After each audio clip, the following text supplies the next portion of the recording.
నమస్తే. మన పిల్లలు చదువు విషయంలో మాకేం చెప్పాల్సింది లేదు అన్నట్టుగా మంచి మార్కులు తెచ్చుకున్నారు కదా.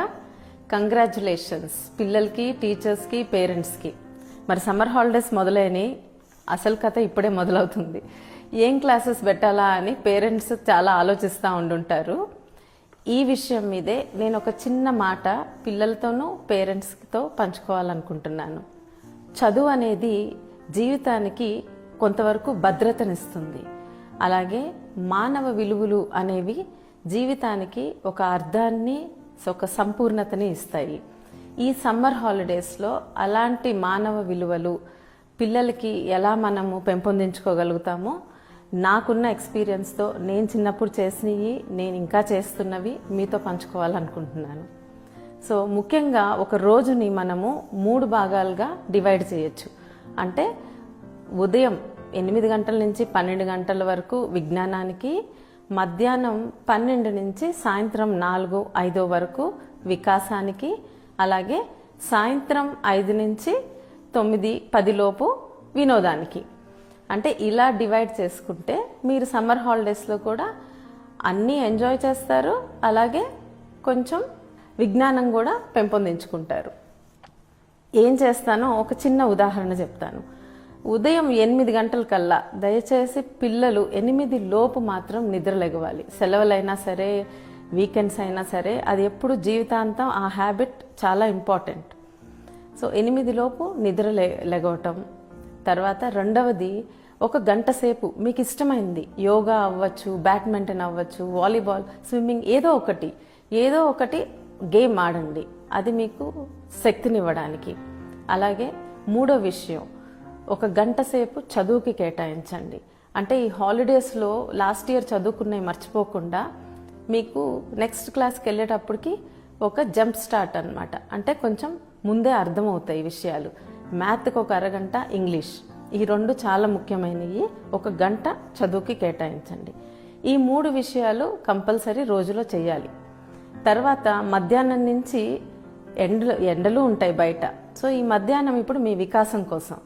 అంటే ఇప్పుడు వరకు, ఉదయం వరకు మీరు టీవీ కానీ ఫోన్ కానీ చూడొద్దు.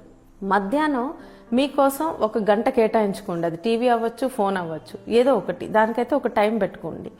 దాంతోపాటు ముఖ్యంగా మీకు ఇష్టమైన ఒక బుక్ అవ్వచ్చు, మ్యాగజైన్ అవ్వచ్చు. నేనైతే రీడర్స్ డైజెస్ట్ చదివేదాన్ని, చేతికి ఏ మ్యాగజైన్ అందితే అది చదివేదాన్ని. ఆ బుక్ చదవటం వల్ల ఏమవుతుందంటే, మనకి అందరూ అనుకోవచ్చు కొత్త విషయాలు నేర్చుకుంటాం, కానీ అందరూ అనుకోవచ్చు మేము రీల్స్లో కూడా కొత్త విషయాలు నేర్చుకుంటున్నాం అని. కానీ రీల్స్ వల్ల ఏమవుతుందంటే, మీకు అంతకుముందు ఒక 10 నిమిషాలైనా పక్క వాళ్ళు ఏం చెప్తున్నారో వినటానికి ఓపిక ఉండేది. ఇప్పుడేంటంటే 3 నిమిషాల్లోపు చెప్పకపోతే, లేదా 2 నిమిషాల్లోకి చెప్పకపోతే ఎవరికి వినే ఓపిక కూడా ఉండటం లేదు. అలా అలవాటైతే బ్రెయిన్కి మీరు ముందు పెద్ద చదువులు చదవలేరు. ఎందుకంటే ఎన్నో పుస్తకాలు చదవాలి, ఎంతోమంది చెప్పే లెక్చర్స్ వినాలి, ఓపిక ఉండాలి దానికి.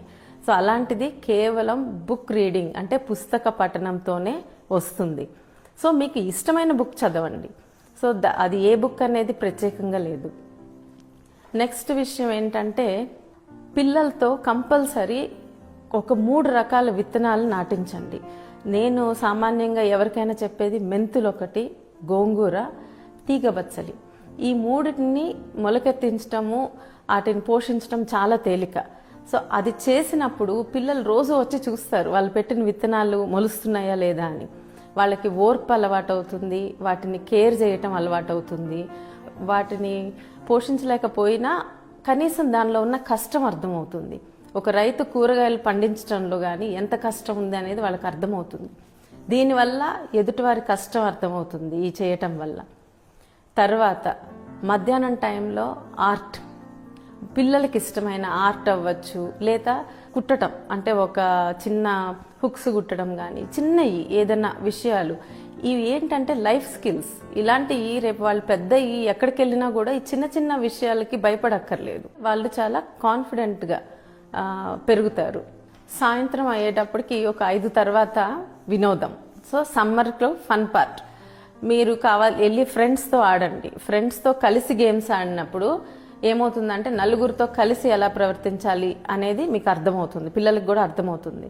అలాగే ఇది చాలా ముఖ్యం, ఇంట్లో కూడా కలిసి భోంచేసి ఒక బోర్డ్ గేమ్ అంటే ఒక చెస్ అవ్వచ్చు, క్యారమ్స్ అవ్వచ్చు, లూడో, స్నేక్ అండ్ ల్యాడర్, ఏదైనా ఒక బోర్డ్ గేమ్, కార్డ్స్ అవ్వచ్చు. ఓ గేమ్స్ లేకపోతే ఇంకా మంచి పని ఏంటంటే అమ్మని వాకింగ్కి తీసుకెళ్ళడం. అంటే అమ్మతో కొంచెం సేపు నడిపించారనుకోండి, ఆవిడ ఆరోగ్యానికి ఒక అలవాటుగా మారుతుంది. ఆ టైంలో మీ ఇద్దరు చాలా కబుర్లు చెప్పుకుంటారు. నేను మా అమ్మతో అది చేసేదాన్ని, మేము ఇద్దరం పాటలు పాడేవాళ్ళం, అంతాక్షరి. సో ఆ మెమరీసే నాకు ఇంకా మిగిలి ఉన్నాయి. నెక్స్ట్ విషయం వచ్చేసి, సాయంత్రం పడుకునే ముందు మీరు ఆ రోజు చేసిన 3 మంచి పనులు, లేదా మీకు నచ్చినవి, లేదా ఇంకొక వ్యక్తిలో నచ్చిన 3 మంచి పనులు మీరు ఒక బుక్లో రాయండి. పిల్లలు, ఇది మీకోసం. అలాగే పేరెంట్స్ కూడా మీ పిల్లలు చేసిన ఒక 3 మంచి పనులు వాళ్ళకి చెప్పండి. నేను నా పిల్లలతో చేసేదాన్ని, ఆ టైం కోసం వాళ్ళు ఎంతో ఎదురు చూసేవాళ్ళు. నైట్ టైం ఇవాళ అమ్మ ఏం చెప్తుందా నా గురించి, నేను చేసిన మంచి ఏం చెప్తుందా అని వాళ్ళ కళ్ళల్లో అది కనిపిస్తుంది. అది ఎంత పెద్దయినా సరే మీరు ఆ పని చేయాలి పిల్లలకి.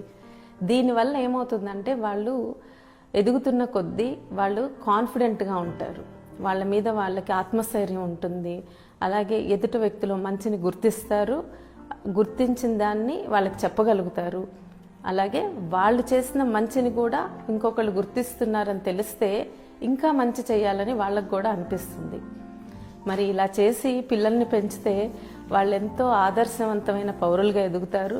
వాళ్ళ జీవితం కూడా ఒక సంపూర్ణ జీవితంగా ఉంటుంది. అంటే చదువు ఒక్కటే సరిపోదు, చదువుతో పాటు వాళ్ళ మీద వాళ్ళకి ఆత్మస్థైర్యము, ఒక సంతృప్తి ఉన్నప్పుడే వాళ్ళ జీవితం కూడా సంపూర్ణంగా ఉంటుంది. ఆ మార్పు రావాలంటే అది మన ఇంట్లోనే దానికి నాంది పడాలి. ఆ మార్పు మనతోనే మొదలవ్వాలి. నమస్తే.